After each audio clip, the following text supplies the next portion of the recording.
All right, speaking of the Giants, Malik Nabers, the first-round pick from a couple of years back, participated in team drills for the first time since his ACL surgery. Toward the ACL and meniscus week 4 of last season. There's been this nagging sense that he may not be ready. It's taking longer than it should. It seems like he's got a chance to be good to go. Yeah. But, the question is, and the concern you've had about Malik Nabers from the get-go, he plays with a reckless abandon that gets himself injured.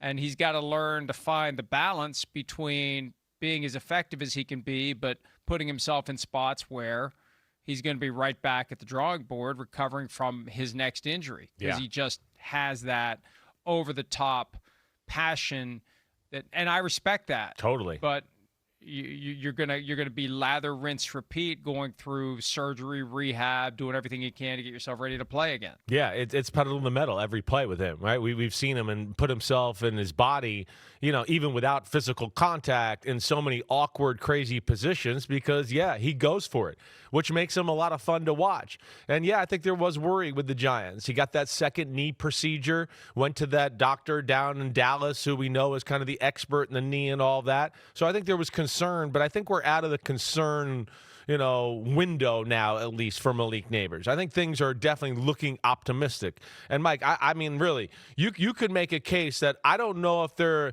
health of a wide receiver is more important to any one team in football more than Malik Nabers and the New York Giants. And for one, because of the talent and everything you're talking about. But I think the other thing, too, we've talked a lot about the Giants the last 2 weeks.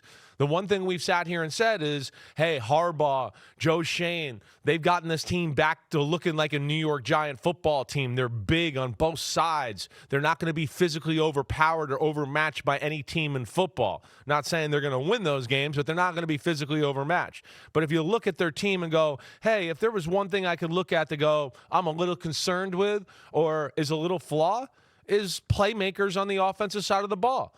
Tight ends sound like they've been good, Isaiah Likely. But receiver, without Malik Nabers, it gets a little bit underwhelming. And then you couple that with Cam Scatteraboo, who I don't think is totally 100% yet. So that's where you look at Malik Nabers. For Jackson Dart and the Giants offense in general, he is hugely important to them because I do think he's one of the only guys that can really make plays on a regular basis.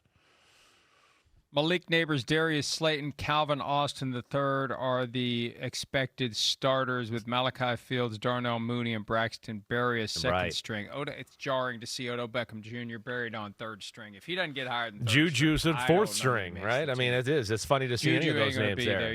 Yeah. Juju ain't going to be there. Jalen Hyatt languishing on third string. There's going to be some recognizable names who are going to be gone in the next couple of weeks from the Giants, traded or cut or whatever, but gone. Yeah. Here's Malik Nabers on his return to team drills and John Harbaugh on the Nabers timeline. My soul been dead for so long, just being away from the game. So just getting out there, having my teammates behind me, kind of felt that soul come back to life out there. And the most important thing was my health.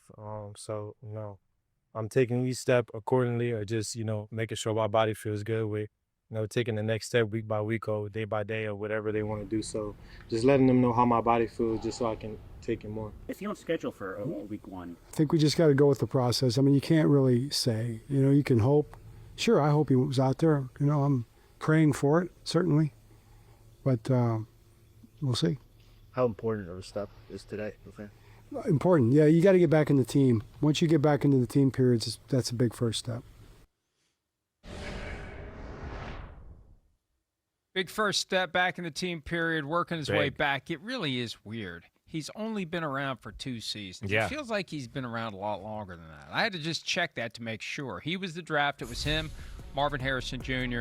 Cardinals went with Harrison. Nabers ended up being the 5th pick, I believe.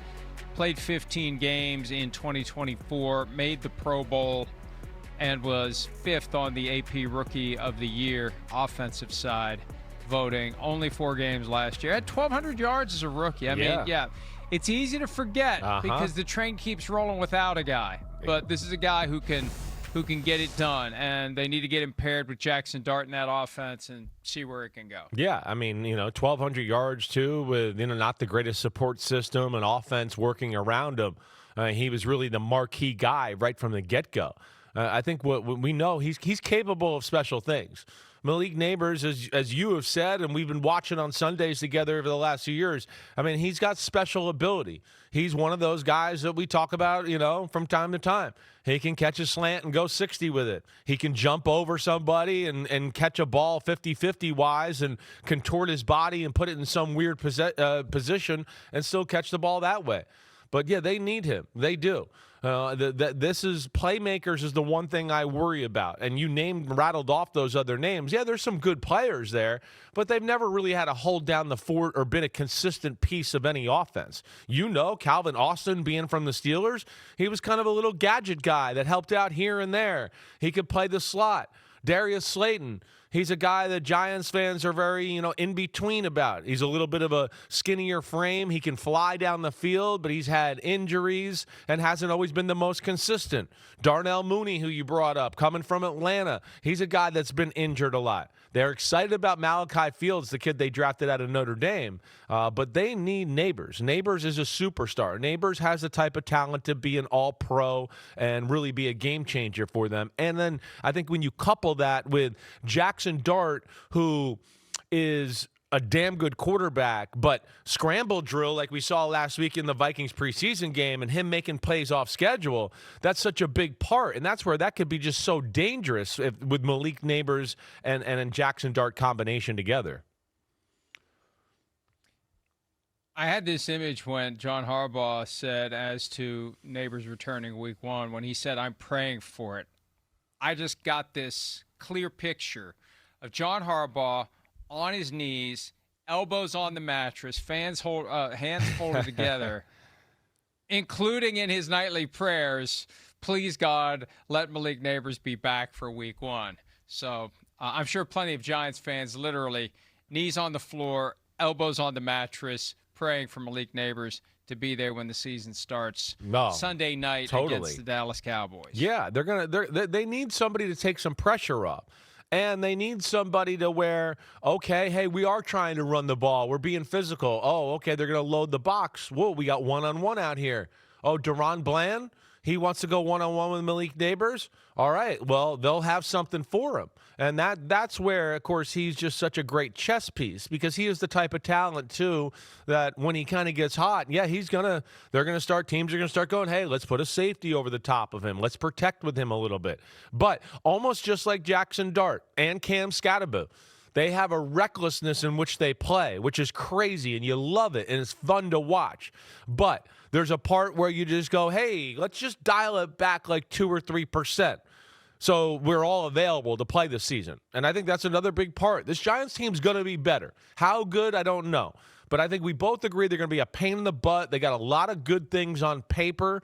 But health of the team, Jackson Dart sliding, Malik Nabers' health has been an issue in both years of his career to this point, and Cam Scatterbo are going to be hugely important to this football team and whether they're really a dangerous team in the NFC or just a kind of middle-of-the-road team.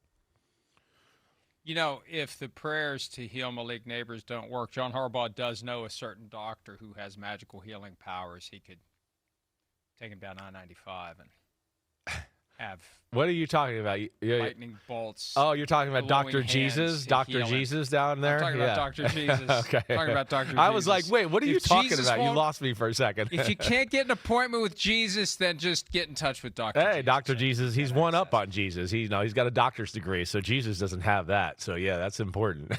Hi, it's Mike Florio. Thanks for watching PFT on YouTube. Hit subscribe for the latest news and analysis from Pro Football Talk.